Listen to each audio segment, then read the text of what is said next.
Good morning बच्चों। आज हम कक्षा 5 विषय समाज में पहला पाठ ग्लोब पृथ्वी का प्रतिरूप पढ़ेंगे। आपको शीर्षक से ही मालूम हो रहा है कि ग्लोब पृथ्वी का प्रतिरूप है। प्रतिरूप यानी नमूना या मॉडल। ग्लोब लकड़ी का या प्लास्टिक से बना हुआ एक गोला होता है। यह गोला एक अक्ष पर कसा होता है। इसको हम चारों तरफ घुमा सकते हैं। इस पर संसार का मानचित्र बनाया जाता है। ग्लोब पृथ्वी का प्रतिरूप है यानी नमूना है या मॉडल है, और यह लकड़ी या प्लास्टिक का बना होता है और यह एक अक्ष पर कसा हुआ होता है।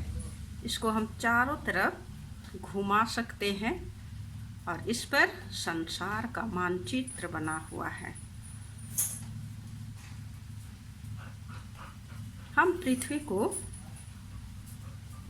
गोल है जानते हैं, पर हमें चपटा दिखाई देता है क्योंकि पृथ्वी बहुत ही विशाल है, बहुत बड़ा है, और हम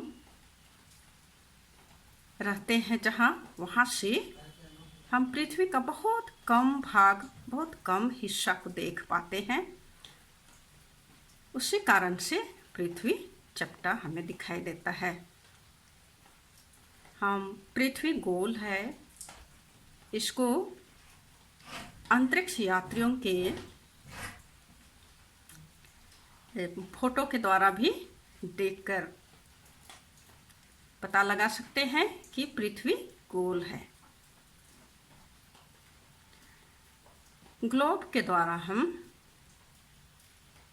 विभिन्न स्थानों और देशों, नदी, नाले, पहाड़, पर्वतों की स्थिति ज्ञात कर पाते हैं।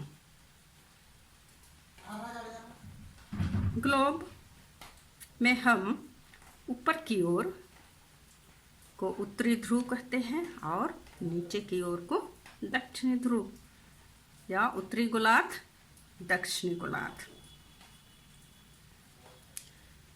यहाँ पर आप देख रहे हैं पृथ्वी गोल है और बीचों बीच एक रेखा खींचा हुआ है। इसे विषुवत वृत्त या विषुवत रेखा कहते हैं, जो 0 डिग्री होता है।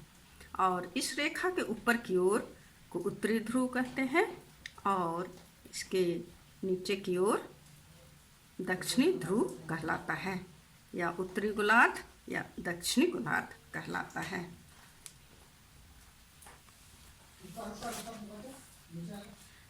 यहाँ देखिए इस चित्र में, यहाँ पर विषुवत वृत्त है, विषुवत ध्रुव या विषुवत वृत्त, और इसके समानांतर एक एक अंश में आप देख रहे हैं लकीर खींचे हुए हैं, वृत्त बने हुए हैं उत्तर की ओर और दक्षिण की ओर।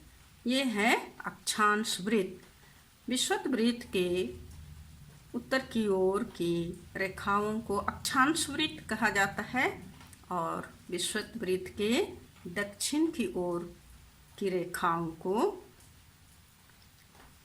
दक्षिण अक्षांश कहा जाता है। और इन्हीं अक्षांश रेखाओं के द्वारा, इनकी सहायता से हम किसी भी स्थान का सही स्थिति ज्ञात कर सकते हैं। आगे देखिए, इसी तरह ये है विषुवत ध्रुव, विषुवत वृत्त या विषुवत रेखा भी कहा जाता है, जो 0 डिग्री का होता है।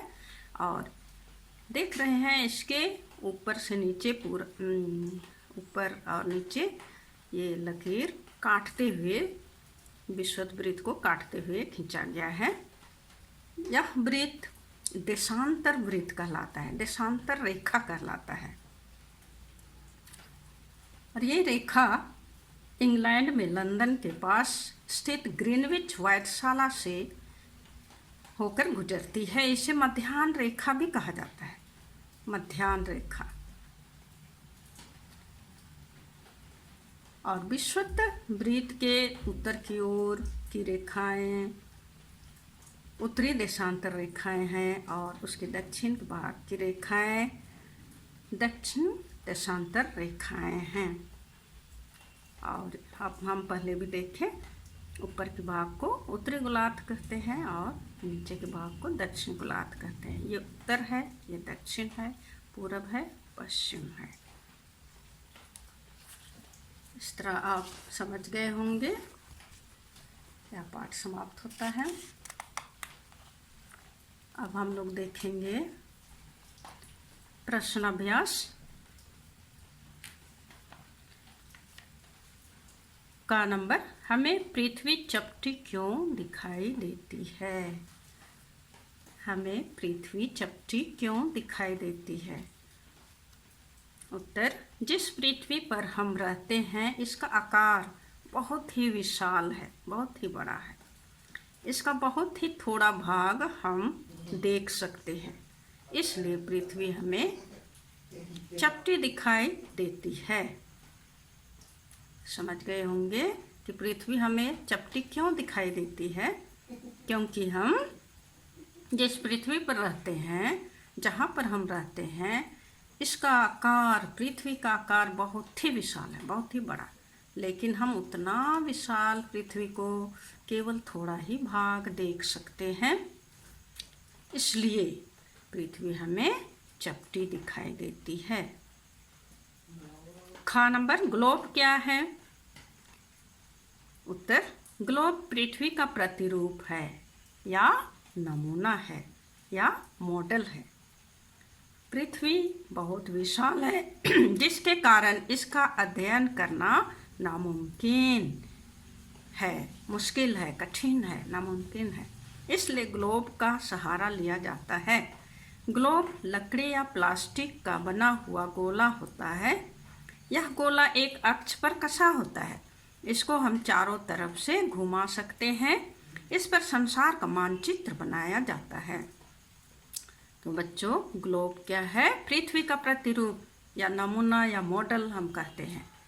और इसके द्वारा ही हम पृथ्वी का अध्ययन करते हैं और ग्लोब का सहारा लेते हैं। यह बहुत विशाल है पृथ्वी, वहाँ पर हम सब जाकर अध्ययन नहीं कर पाते हैं सभी जगह, इसलिए ग्लोब बनाया जाता है। यह ग्लोब लकड़ी का या प्लास्टिक का बना हुआ गोला होता है और इसको एक अक्ष पर कस दिया जाता है और इसको हम चारों तरफ घुमा भी सकते हैं। और पूरे संसार में कहाँ नदी है, पहाड़ है, पर्वत है, देश है, समुद्र है, उन सभी चीज़ों को हम इस मानचित्र के द्वारा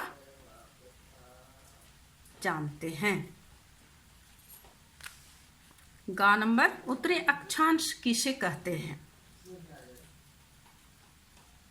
ग्लोब पर विषुवत वृत्त से समान दूरी पर दोनों तरफ कुछ और वृत्त बने होते हैं, उन्हें ही अक्षांश वृत्त कहते हैं। तथा विषुवत वृत्त से उत्तर की ओर जो वृत्त बने हैं वे ही उत्तरी अक्षांश कहलाते हैं। पाठ में हम लोग देखे थे उत्तरी अक्षांश, यहाँ पर देखिए विषुवत वृत्त के उत्तर की ओर जो रेखाएं हैं, समानांतर रेखाएं, वे ही अक्षांश वृत्त हैं जो उत्तरी अक्षांश हैं, और दक्षिण की ओर हैं वे दक्षिण अक्षांश हैं।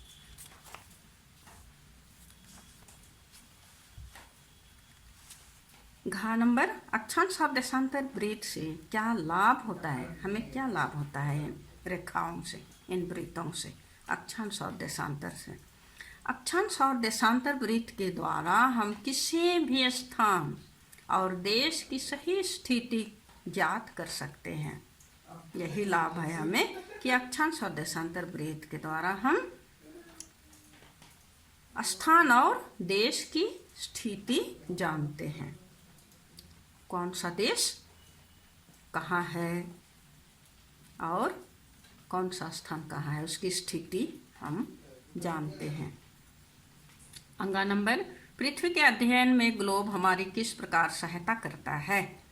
पृथ्वी के बारे जानने के लिए ग्लोब कैसे हमारी सहायता करता है। उत्तर, पृथ्वी बहुत विशाल है, बहुत ही बड़ा है। हम सभी जगह जाकर पृथ्वी का अध्ययन नहीं कर सकते हैं।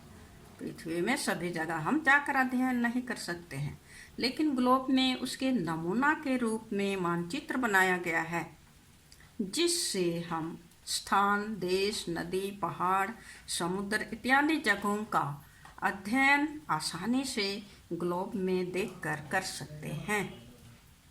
सब बना हुआ होता है ग्लोब में, और हम ग्लोब को घुमाकर सभी स्थानों को आसानी से देखकर अध्ययन कर सकते हैं।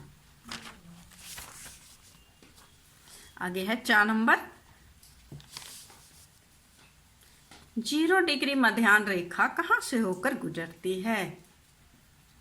उत्तर, 0 डिग्री मध्याह्न रेखा इंग्लैंड में लंदन के पास स्थित ग्रीनविच व्याख्याशाला से होकर गुजरती है। मध्याह्न रेखा या विषुववृत्त कहाँ से होकर गुजरती है। उत्तर, 0 डिग्री मध्याह्न रेखा इंग्लैंड में लंदन के पास स्थित ग्रीनविच व्याख्याशाला से होकर गुजरती है। प्रश्न 2, रिक्त स्थान भरें। का 0 डिग्री अक्षांश विषुववृत्त को कहा जाता है। विषुववृत्त, वृत्त को रेखा भी कहा जाता है। तो 0 डिग्री अक्षांश विषुववृत्त को कहा जाता है।